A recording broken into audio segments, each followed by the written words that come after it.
చేయండి sir. Start చేయండి. మీ పేరు, మీ ఊరు? ముందుగా జగద్గురు బ్రహ్మర్షి పితామహ పత్రిజీకి నా ఆత్మ ప్రణామం సమర్పించుకుంటూ, నా పేరు మురళీకృష్ణ, మాది పశ్చిమ గోదావరి జిల్లా గణపవరం. మా ధ్యానంలోకి ఎప్పుడు వచ్చారు? ధ్యానంలోకి రాకముందు చిన్న కారణం.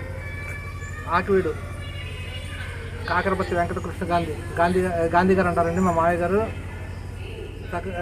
2000 సంవత్సరం పైన ముందే ధ్యానంలోకి వచ్చారు. ఆయన 2002లో పిరమిడ్ కట్టారు. పిరమిడ్ ఓపెనింగ్కి పత్రిసారి వస్తున్నప్పుడు అప్పుడు పత్రిజీ గురించి నాకు తెలియదు. వ్యాపారంలో నిమగ్నం అయిపోయి మా మావయ్య గారు రమ్మన్నా సరే పత్రిజీ గారు వస్తున్నారు ఓపెనింగ్కి, మా ఇంటి దగ్గర పిరమిడ్ ఓపెనింగ్కి రమ్మన్నా కానీ నేను వెళ్ళలేదు. ఒక గంట ముందు కూడా ఫోన్ చేశారు మా మావయ్య గారు, కారు పంపుతానండి రండి, వెంటనే వెళ్ళిపోతారు, కానీ ఒక గంట ఎన్ని బతికిరానా నేను వెళ్ళలేదు, అడుగు పెట్టలేదు.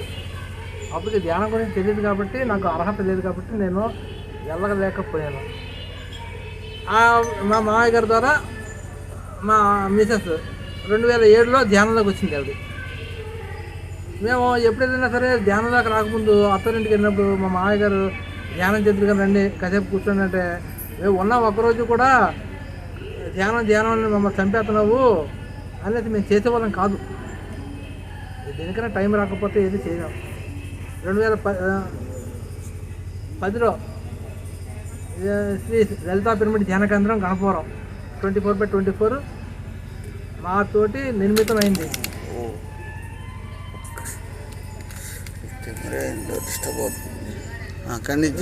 ఇది కట్టినప్పుడు పిరమిడ్ కట్టాలి, 10 మందికి ఉపయోగపడాలి. పిరమిడ్ గురించి తెలుసుకున్నాను అంతే. అప్పటికి పిరమిడ్ వల్ల ఉపయోగాలు, ధ్యానం వల్ల ఉపయోగాలు, శాకాహారం వల్ల ఉపయోగాలు అన్నీ తెలుసుకున్నాం. కానీ మేము పుట్టుకతోటే శాకాహారం, మా ఫ్యామిలీ అంతా కూడా. సరే, ఇంకా మనం జీవితం ఏంటంటే జీవించాము అంటే 10 మందికి ఉపయోగపడాలనే ఉద్దేశంతో అయితే పిరమిడ్ కడతాము, దానివల్ల ఎంతోమంది మంచి మార్గంలోకి వస్తారు కదనేసి ఓకే అనుకున్నాం. చక్కగా అద్భుతంగా పిరమిడ్ కట్టాము. ప్రతిసారి వచ్చారు. ఆ రోజు 1000 మందితోటి ధ్యానం కూడా అద్భుతంగా 2010లోను చాలా అద్భుతంగా జరిగింది. ఆ రోజు పొద్దున్నే మాది ఏ రోజు అయితే ఓపెనింగ్ అయిందో అదే రోజు విప్రప్రసాద్ గారు దేవవరం ఆయనది ప్రారంభోత్సవమైంది. అలాగే కొవ్వాడ దుర్గా మేడమ్ వాళ్ళు కూడా అందరూ కలిపి వాళ్ళు 27/27 పిరమిడ్ కట్టారు. ఆ రోజు వాళ్ళది కూడా ప్రారంభోత్సవం చేసి క్లాస్ మట్టికి మా ఊళ్ళో పెడతానని నేను కూడా కోరాను. మా ఊళ్ళో క్లాస్ పెట్టాలండి, అందరికీ తెలియపరచాలని కోరగా నా ఆహ్వానాన్ని చక్కగా అందుకుని పత్రిసారు మా ఊళ్ళో క్లాస్ అద్భుతంగా 1000 మంది పైన వచ్చారు. చాలా అద్భుతంగా జరిగింది పిరమిడ్ ఓపెనింగ్. అప్పటి నుంచి కూడా మేము తెలుసుకున్న ఎక్కడ క్లాసులకి వెళ్తూ ఉంటాము. ఎక్కడ ఏ కార్యక్రమం జరిగినా పత్రిసారి ప్రోగ్రామ్స్ కానీ వేరే ఎక్కడ ధ్యానం క్లాస్ జరిగినా వెళ్తూ ఉంటాం. భీమవరం తటవర్తి రాఘవరావు గారు క్లాసులు జరిగినప్పుడు 3 days క్లాస్ జరిగినప్పుడు కూడా మొదట్లో 3-4 సార్లు వెళ్ళాము. వెళ్ళి ఆయన ఎంతో అద్భుతంగా చెప్పారు. ఎవరైనా చెప్పారు, మనం ఎక్కడి నుంచి పుట్టాక మనం చేయవలసిన పని ఏంటి, మనం ఏ విధంగా జీవించాలి, మనం లోకల్యాణానికి ఏ విధంగా ఉపయోగపడాలి, మన జన్మలన్నీ కూడా చాలా అరటిపండు తక్కువ వచ్చినట్టు చాలా అద్భుతంగా చెప్పారు. అప్పటి నుంచి కూడా నేను తెలుసుకుని శాకాహారాలు ఎన్నో చేసాం. శాకాహారం గురించి తెలుసుకుని ప్రతి ఒక్కరు కూడా శాకాహారులుగా జీవించాలి, మాంసం తినకూడదు, ఏ జీవిని చంపకూడదని మా ద్వారా ఎన్నో శాకాహారాలు జరిపించబడ్డాయి. అలాగే ఎక్కడ శాకాహారాలు జరిగినా మేము చక్కగా మా మిసెస్ నేను నాతో పాటు ఇంకా 4 తీసుకుపోతాం కారు మీద వెళ్ళి. శాకాహారాలకి మేము ఎంతో ఆనందపడుతూ ఉంటాం అన్నమాట. అలాగే 2009 pyramid party of India pyramid party తరఫున పోటీ చేయమని చెప్పారు ఉంగుటూరుకి. అప్పుడు పిరమిడ్ కట్టలేదు. అప్పుడు ఆకివీడు డాక్టర్ ప్రతాప్ కుమార్ గారు, గారపాటి సత్యనారాయణ గారు, అందరూ పెద్ద హేమీలు అందరూ వచ్చారు. వచ్చి మా ఇంట్లో 2 గంటల సేపు కూర్చుని గాంధీజీ ప్రబోధాలు, బుద్ధుడి ప్రబోధాలు, అలాగే పత్రిజీ మార్గం అన్నీ చెప్పుకొచ్చాగానే మన జీవితంలో 10 మందికి ఉపయోగపడదామా, పిరమిడ్ పార్టీ ద్వారా మనం పాంప్లెట్ పంచి పెడతాము, ప్రతి ఒక్కరు ధ్యానులుగా తయారవ్వాలి, శాఖాహారులుగా జీవించాలని. ఏ పార్టీ వాళ్ళు కూడా అలా చెప్పరు. మన పిరమిడ్ పార్టీ తరఫున మనం పొడి చేయాలి, మనం ప్రతి ఒక్కరు ఓటు హక్కు వినియోగించుకోవాలి, ఓటు మనం వేసే ఓటు ఎవరైతే నెగ్గారో వాళ్ళు చేసిన ప్రతి పాప కర్మలన్నీ కూడా అధర్మంగా చేసే కార్యక్రమాలు అన్నీ కూడా పాపకర్మలు ఉంటాయి కదా, అది ఎన్నో పాపాలు చేస్తుంటారు. ఆ పాపకర్మల్లో మనం కూడా భాగస్వామ్యం అవుతాము. కాబట్టి మనం పిరమిడ్ పార్టీ అనేది పెట్టాము, గురువుగారు పెట్టారు. మన ఓటు మనం వేసుకుంటాము. మన ద్వారా రేపు పొద్దున భవిష్యత్తులో పిరమిడ్ పార్టీ తరఫున ఎన్నో సీట్లు సంపాదించుకుంటాం. అలాగే యోగులు మనం రాకపోయినా యోగుల పాలన వస్తుంది. ముందు ముందు వచ్చేదంతా అదే జ్ఞానుల మార్గంలోకి ఎవరైతే ఉన్నారో వాళ్ళే పరిపాలిస్తారు. కాబట్టి నువ్వు ఉంగుటూరు మండలానికి అసెంబ్లీ ఎలక్షన్లో పోటీ చేయమని చెప్పారు. సరే అని మంచి కార్యక్రమం కదా, 10 మందికి చెప్పడం కదా, గాంధీజీ మార్గాలే కదా, బుద్ధుడి మార్గాలు పత్రిక చెప్పింది అది. సరే ఇంకా ప్రచారం చేద్దామని 2009, 2014లో కూడా కండక్ట్ చేశాను. చాలా అద్భుతంగా పిరమిడ్ పార్టీ తరఫున నిలబడినందుకు మేము ఎంతో గర్వించదగే మామూలు విషయం కాదు ఇది. తర్వాత ఎంతోమంది అడిగారు, నువ్వు ఎందుకు పార్టీ చేస్తున్నావు, పార్టీ తరఫున పోటీ చేస్తున్నావు చెప్పారు. చెప్తే అలా కాదు, సత్యమేవ జయతని ప్రతి ఒక్కరు కూడా ఆఫీసుతో వెనకాల బోర్డు పెట్టుకుంటారు. సత్యం గురించి తెలియదు వాళ్ళకి, సత్య మార్గం అంటే ఏంటి తెలియదు. మనం తెలుసుకున్నాము ఆత్మే సత్యము, ఆత్మే పరబ్రహ్మం అని చెప్పారు గురువుగారు. కాబట్టి ఆత్మజ్ఞానమే పరిపాలనకు అర్హులు అని చెప్పారు సాక్రటీస్ అనే మహానుభావుడు. కాబట్టి ఎవరైతే ధ్యానం చేస్తారో వాళ్ళు ఆత్మజ్ఞానులుగా విరాజిల్లుతారు. కాబట్టి ఆత్మజ్ఞానే పరిపాలనకు అర్హులు. కాబట్టి ఎంతో భారతం భూమి ఎంతో పుణ్యభూమిగా తయారవుతుంది, యోగ భూమిగా తయారవ్వాలి, యోగుల మార్గంలో నడవాలి, అందరూ పరిపాలించాలని అని నేను తెలుసుకున్నాను. అదేవిధంగా ప్రచారం చేస్తున్నాను కూడాను. రేపు 2024లో ఎలక్షన్లో కూడా ఉంగుటూరు అసెంబ్లీ నియోజకవర్గానికి నేను నామినేషన్ వేస్తున్నాను, వేసి ప్రచారం చేస్తాను పిరమిడ్ పార్టీ ఆఫ్ ఇండియా తరఫున. అలాగే 2000 కరోనా టైంలోనేమో 1 నెల షాపులు కట్టేయమన్నారు, అందరూ బయట రాకూడదు అని చెప్పొచ్చారు. 1 నెల షాపులు కట్టేసి ఏం చేయాలి, మనం లాక్కనే ఉపయోగపడాలి. తెలుసుకున్నాం కదా ఎలాగనో. గురువుగారు ధ్యాన జగత్తు, శాఖాహార జగత్, పిరమిడ్ జగత్ అని చెప్పారు. అలాగే సేవ కూడా చేయాలి, అప్పుడే మన జీవితం ధన్యం అవుతుంది, సార్థకత అవుతుంది అని చెప్పారు. కాబట్టి సేవ కూడా చేయాలి. లేని వాళ్ళకి, భోజనం లేని వాళ్ళకి, అన్నం లేక బాధపడే అందరికి కూడా అన్నదానం చేయాలి. ప్రతిరోజు కూడా 500 మందికి నా చేతది పంచిపెట్టాలనే సంకల్పం కలిగింది. అప్పటికి కనీసం చేతిలో రూపాయి కూడా లేదు. షాపు కట్టేసి కూర్చున్నాం, షాపులో వర్కర్స్కి జీతాలు ఎత్త కూడా లేవు. అలాంటి టైంలో షాపు కట్టేసిన టైంలో మా ఫ్రెండ్స్ అందరిని కేకేసి రోజు 500 మందికి నేను అన్నదానం చేయాలన్న కోరిక. అంటే 500 మందికి చేస్తాను జ్ఞానం అనేసి ప్రతి ఒక్కరు కూడా మా ఫ్రెండ్స్ అందరూ కూడా కావాలంటే ఒక 50 మంది పెట్టు, అది కూడా డబ్బులు ఎవరో నీకు నువ్వే పెట్టుకోవాలి, సర్వీస్ చేస్తామంటే అన్నారు. సర్వీసే బాబు, డబ్బులు పక్కలేదని చెప్పాను. అలాగా మొదటి రోజు ఒక 100 మంది చేసింది మా మేడము, రెండో రోజు కూడా 100 మందికి చేసి పెట్టింది. మూడో రోజు నుంచి అలా కాదు, మీ టార్గెట్ 500 మంది కాబట్టి ఒక వంట మనిషిని పెడదాము, వంట మనిషిని పెడితే ప్రతిరోజు మీకు సులభంగా ఉంటుంది, నేను చేయలేను, ఒక్కడిని చేయలేను అన్నది.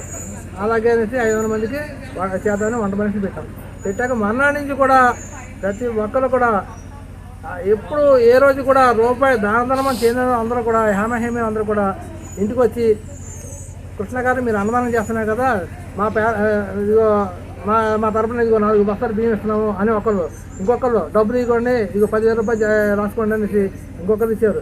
అలాగే నూనె డబ్బాలు, పప్పులు, ఉప్పులు ప్రతిరోజు కూడా వస్తూనే ఉన్నాయి. ఎంతో అద్భుతంగా జరిగింది. ఎందుకంటే మనం చేసే కార్యక్రమం లోపల బయట లేకుండా ఎంతో ప్రకృతి కోసం, లోక కళ్యాణం కోసం చేసే కార్యక్రమానికి ఎప్పుడు కూడా ఆటంకం రాదు. ఇది నిదర్శనం. ఎంతోమంది ఏలుండా మా అబ్బాయి పుట్టినరోజు అండి, ఆ రోజు ఒకరోజు మా అబ్బాయి తరఫున పెట్టుకుంటాము, అన్నదానం చేయండి, 8,000 ఖర్చు అవుతుంటే 30,000 30,000 రూపాయలు ఇచ్చేవారు. అలాగా నెలలు రోజు 500 మందికి మేము అనుకున్న టార్గెట్ కంటే ఎక్కువ. ఏ పొట్లం కూడా అన్నదానం పొట్లం ఏది కూడా వేస్ట్ అవ్వకుండా ఎవరికి వెళ్ళాలో, తిండి లేక బాధపడే వాళ్ళకి, కొడుకు నుండి తల్లిదండ్రులు చూడలేదు వాళ్ళకి, అలాంటి వాళ్ళకి అందరికీ ఏరి ఇంటికి తీసుకుని పంచిపెట్టాం. చాలా అద్భుతంగా జరిగింది. అలాగే శాఖాహార ర్యాలీలు ఎన్నో అద్భుతంగా జరిగింది మా ద్వారా. ఎక్కడ శాఖాహార ర్యాలీనా మా మేడం నేను నాతో పాటు 4 వెళ్తూ ఉంటారు. అలాగే షాపులోకి వచ్చిన అందరికి కూడా ధ్యానం గురించి, శాఖాహారం గురించి చెప్తూ, అప్పుడు తర్వాత శాఖాహారం పుస్తకం ఇచ్చి, పాంప్లెట్ ఇచ్చి, అప్పుడు మేము వ్యాపారం చేస్తాం ప్రతి ఒక్కరు కూడా. ఈ రోజుకి కూడా ఒక్కొక్క ఇంట్లోనూ 10 పుస్తకాలు ఉంటాయి. ఇంకో పుస్తకం ఇస్తే కనుక వాళ్ళు అంటూ ఉంటారు ప్రతి ఒక్కరు, ఏమంటే 10 పుస్తకాలు దాకా ఉన్నాయని అంటారు, మీరు ఇచ్చినాయి అంటారు. బాబు మీ చుట్టాలు వస్తారు కదా, వాళ్ళకి బొట్టు పెట్టి జాకెట్ మొక్క పెట్టే బదులు శాకాహారం పుస్తకం ఇవ్వండి, మీ జన్మ ధన్యం అవుతుంది, మీ కర్మలు తొలగిపోతాయి, శాకాహారం పుస్తకం చదవండి, శాకాహారులుగా తయారవ్వండి అనేసి నేను తెలుసుకున్న సత్యాన్ని ప్రతి ఒక్కరికి చెప్తూ ఉంటాను. అలాగే ధ్యానం క్లాసులు ప్రతి నెల 2వ ఆదివారం ధ్యానం క్లాస్ పెడుతూ ఉంటాం ఇంట్లో పిరమిడ్ ధ్యాన మందిరంలో. 2వ ఆదివారం క్లాస్ జరుగుతూ ఉంటుంది, వచ్చిన అందరికీ అన్నదానం జరుగుతూ ఉంటుంది, చాలా అద్భుతంగా చేస్తూ ఉంటాం. అలాగే అన్నదానానికి విరాళాలు ఇప్పుడు మన పిరమిడ్ సొసైటీ తరఫున ఎక్కడెక్కడ కార్యక్రమాలు జరుగుతూ ఉంటాయి. కడతారు కానీ, బెంగళూరు కానీ, తర్వాత పేరవరం, ప్రకృతి వ్యాలీ కానీ, జాతవనంలో కానీ ఎక్కడ ఏ కార్యక్రమం జరిగినా అన్నదానం పుస్తకాలు తీసుకుని ప్రతి ఇంటికి వెళ్ళి శాకాహారం పుస్తకం పంచిపెడుతూ ధ్యానం గురించి, శాకాహారం గురించి ప్రతి ఒక్కరికి వివరించి అప్పుడు అన్నదానానికి చేస్తూ తప్పుతారు. అన్నదానానికి మనం ఎప్పుడైతే మనం అడిగామో మనలో ఉన్న అహంకారం పోతుంది ప్రతి ఒక్కరిని. కొంతమంది ఉన్నారు అన్నదానానికి అడిగితే ఏదేళ్ళు పైకి వెళ్ళనేసి తలుపులు వేసుకుంటారండి. అలాంటి వాళ్ళని కూడా మేము చూసి బాధపడం, హ్యాపీగా ఫీల్ అవుతాం. తెలుసుకున్నాం కాబట్టి, సత్యం తెలుసుకున్నాం కాబట్టి వాళ్ళ కర్మలు పోవాలని, తప్పులు పోవాలని కోరుకుంటున్నాం అంతే. అలాగా ఎక్కడే కార్యక్రమం జరిగినా అన్నదానానికి మా వంతు మేము పోగు చేసి అక్కడ పంపుతూ ఉంటాం. ఈ కార్యక్రమాలకి అన్ని కార్యక్రమాలు మనయే కదా, టీఎస్ఎస్ఎం సొసైటీలో ఏ కార్యక్రమం చేసినా మనదే లెక్క. అలాగే చిన్న తిరుపతిలో ఎకరం పొలం ఉందండి.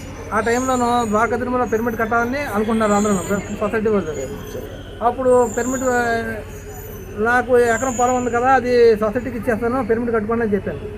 చెప్తే డాక్టర్ గారికి, కార్పొరేట్ రెస్టారెంట్ గారికి అందరికి చెప్తే, అయితే ఎటువంటి తడికిపూడి వస్తున్నారు పిరమిడ్ గురించి సారు ఆయన చెప్పేసి ఓకే చెప్దాము, ఓకే చేసాక అప్పుడు సొసైటీకి రాయిద్దని చెప్పారు. సరే అని అయింది. 2 రోజున పత్రికసారి వచ్చారు. అయితే గడపన మురళి గారి ఇక్కడ పిరమిడ్ కట్టుకుంటాకి ఎకరం పొలం ఇస్తున్నారని కట్టుకోమన్నారంటే ఆయన ఒకటే చెప్పారు, తనకు మించిన దారధర్మం చేయకూడదని చెప్పారు. ఆయన మన తాహతను బట్టి దారధర్మం చేయాలి, అంతేకాని చేతిలో పాత్ర వస్తుందో అప్పులు ఉంచుకుని వెనకాలేమో ఎన్నో ఇబ్బందులు పడుతూ ఉన్న స్థలాన్ని పిరమిడ్కి ఇస్తాననేది కరెక్ట్ కాదని పిరమిడ్ మాస్టర్ చెప్పారన్నమాట, సీనియర్ మాస్టర్స్. కాబట్టి ఏమంటే గురువులు మామూలుగా చెప్పరు, వాళ్ళు ఎంతో లోతుగా ఆలోచించి సత్యాన్ని చెప్తారు, ధర్మాన్ని చెప్తారు. అలాగే మా ఇంట్లో ఫంక్షన్ జరిగినప్పుడు, ఏ ఫంక్షన్ జరిగినా సరే, ఇంట్లో పుట్టినరోజు కానీ, ఏ వేడుక జరిగినా, మ్యారేజ్ ఫంక్షన్ కానీ, అందరినీ కేకేసి, ఊరంతా కేకేసి ఫంక్షన్తో పాటు ధ్యానం చేసే పుస్తకాలు కంపల్సరీగా పంచిపెడతాం. పంచిపెట్టి పిరమిడ్ క్యాప్లు పంచిపెడతాం. ఒక సీనియర్ మాస్టర్ని కేకేసి మేడం మీద ఎవరొకరిని వచ్చిన వాళ్ళందరికీ కూడా, అన్ని 100 మందికి కూడా ధ్యానం గురించి, శాకాహారం గురించి 1 గంట సేపు క్లాస్ చెప్పాక అప్పుడు ఫంక్షన్ పూర్తవుతుంది. తర్వాత కార్యక్రమం మొదలుపెట్టి ధ్యానం గురించి చెప్పకుండా మటుకు ఏ ఫంక్షన్ జరగదు మా ఇంటి దగ్గర. పిరమిడ్ దగ్గర కనీసం 300 మంది పడతారు గ్రౌండ్లో. అంతమందికి కూడా ఎన్ని సబ్జెక్ట్ చెప్తూ మేము కార్యక్రమాన్ని నిర్వహిస్తూ ఉంటాం. అలాగే ధ్యాన చేసే పుస్తకాలు ప్రతి నెల కూడా ఇదివరకు 50 తెప్పించేవాళ్ళం. తర్వాత కొన్ని సందర్భాల్లో పంచిపెడతాం కుదరక ఎక్కువైపోతారని మనకు తగ్గించి నెలకు 15 పుస్తకాలు చెప్తున్నాం. మధ్యలో ఏదైనా కార్యక్రమం జరిగినప్పుడు 400 పుస్తకాలు కేసీరావు గారిని పంపించేస్తారు. ఆ 400 పుస్తకాలు, 500 పుస్తకాలు ఇలా ఏదైనా కార్యక్రమం వచ్చినప్పుడు పంచిపెడతా ఉంటారు అన్నమాట. అలాగే ఇప్పుడు డిగ్రీ కాలేజీ గ్రౌండ్లో ప్రతి ఒక్కరికి కూడాను వాకింగ్ చేస్తూ ఉంటారు. వాళ్ళందరికీ కూడా కనీసం రోజు 150 మంది 200 మంది వస్తారు వాకింగ్కి. వాళ్ళు అడిగారు, మీకు యోగా చెప్తారంటారు కదా అందరికీ, అక్కడికి వచ్చి చెప్పచ్చు కదా, మీ ఇంటి దగ్గర కాకుండా అక్కడైతే అందరూ నేర్చుకుంటారంటే ఆడికి వెళ్ళి ప్రతిరోజు పొద్దున్న 5ంటికి వెళ్ళి 5 to 6 వరకు యోగా క్లాసులు పెట్టి 6 to 6:30 వరకు ధ్యానం చేయించి ఒక పావు గంట సేపు ధ్యానం కూడా చెప్తాను, మెడిటేషన్ గురించి క్లాస్ చెప్తాను అన్నమాట. అలాగే ప్రతి ఒక్కరు తెలుసుకున్నారు, చాలామంది ఎంతోమంది తెలుసుకున్నారు. అందరూ కూడా శాఖాహారులుగా తయారవుతానికి ధ్యానం కూడా చేస్తున్నారు, రోజుల్లో సమాయత్తం అవుతున్నారు అందరూ కూడా. అలాగే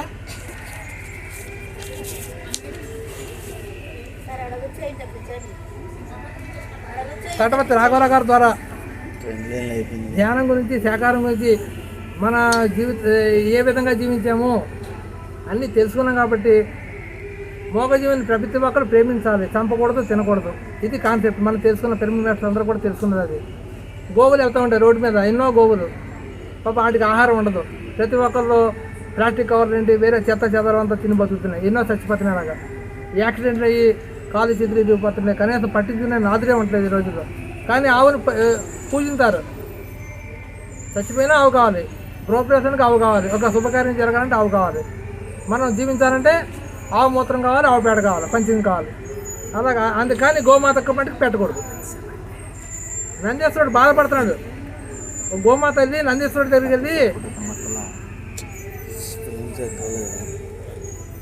గోమాత నంది బొమ్మ దగ్గరికి వెళ్ళి వేడుకుంటుంది, నువ్వు శిలవు, నిన్ను అందరూ పూజిస్తున్నారు, పసుపు కుంకుమ పెట్టి పువ్వులతో పూజిస్తున్నారు, నీ చుట్టూ ప్రదక్షిణ చేస్తున్నారు, అరటిపళ్ళు కొడుతున్నారు, కొబ్బరికాయ కొడుతున్నారు, నైవేద్యం పెడుతున్నారు. నీకు నువ్వు నీలో ఏమన్నా లేకపోయినా నాలోను సాక్షాత్తు భగవత్ స్వరూపంగా నేను గోవుని, నన్నేమో కొడుతున్నారు, చంపుతున్నారు, ఎక్కడ కూర్చున్నా సరే నన్ను కొడుతున్నారు, ఏ మానవులని ఎంతో బాధపడుతుంది గోవు. ఆ నంది బొమ్మ దగ్గరికి బాధపడుతుంది. బొమ్మను పూజిస్తున్నారు, సాక్షాత్తు భగవంతుడిని పొమ్మని చెప్తున్నారు ఈ మూర్ఖ జనాలు. అందుకని ప్రతిరోజు కూడా రోడ్డు మీద ఆవురికి పొద్దున్నే ఉదయం పరగడుపునే 5ంటికి ఎన్ని ఆవులు వస్తాయి, ఆవురికి కడుపు నిండా చిట్టు కానీ తౌడు కానీ ఇలాగా కడుపు నిండా పెట్టి నేను పంపుతూ ఉంటాను. అలాగే చిలకలు, రామచిలకలు మా ఇంటి దగ్గర పైన 3 అంతస్తులో ఎన్నో వందలాది చిలకలు వస్తూ ఉంటాయి. ప్రతిరోజు కూడా ఒక బస్తా నుంచి 2 బస్తాలే సుమారుగా 50 కేజీల దాకా బియ్యం అవుతూ ఉంటాయి. ఎంత ఆనందంగా ఉంటాయో, ఎన్ని చిలకలు వస్తాయో, రామచిలకలు, పావురాలు అన్నీ కూడా అన్నీ చక్కగా తిని మంచిది తాగి వెళ్తూ ఉంటాయి. Thank you. ఇక మెయిన్ పాయింట్ ఏమైనా ఉంటే చెప్పి క్లోజ్ చేయండి. బాగా చెప్పారు పాపం, మేడం వెయిటింగ్లో ఉన్నారు. పత్రిజీ గారు అయిపోయింది లాస్ట్ పాయింట్. పత్రిజీ గారు ఎన్నోసార్లు మా ఊర్లోకి వచ్చినప్పుడు మా షాప్ దగ్గర వచ్చారు. ఒకసారి ఎన్నోసార్లు వచ్చారు. ఒకసారి వచ్చినప్పుడు 10 నిమిషాలు ఉంటున్నారు, నాన్న ఉంటానమ్మా అన్నారు. ఆ రోజు సార్ మీ చేతిలో ఒక చాక్లెట్ తీసుకొని చెప్పా, పత్రి సార్ అందులో రూపాయి చాక్లెట్ నుంచి 500 రూపాయల చాక్లెట్ వరకు ఉంది. ఆయన అన్నీ చూసి చాక్లెట్ తీసుకోమంటావు అయినా అనేసి రూపాయి చాక్లెట్ తీసుకున్నారు, 1 రూపీ చాక్లెట్. అదే వేరే ఒకరైతే 500 రూపాయల చాక్లెట్లు 1 కాదు 4 తీసుకుంటారు. మరి గురువు గారు అంటే మరి ఆయన ఎంత ఆలోచించారు, ఆయన దగ్గర ఉన్న జ్ఞానం ఎంతో ఉంది, అపారమైన జ్ఞానం, మామూలు కాదు. ఆ జ్ఞానాన్ని ప్రతి ఒక్కరు తెలుసుకోవాలి. అంతేకాని ధ్యాన జగత్తు, శాఖార జగత్తు, పిరమిడ్ జగత్తు అంత ప్రతి ఒక్కరు కూడా ఇది గమ్మున జరగడానికి, పత్రిసారి ఆశయం నెరవేరడానికి ప్రతి ఒక్కరూ కృషి చేయాలి. మన పిరమిడ్ మాస్టర్స్ అందరూ కూడా లోక కళ్యాణం కోసం పాటుపడాలి. Okay, thank you sir.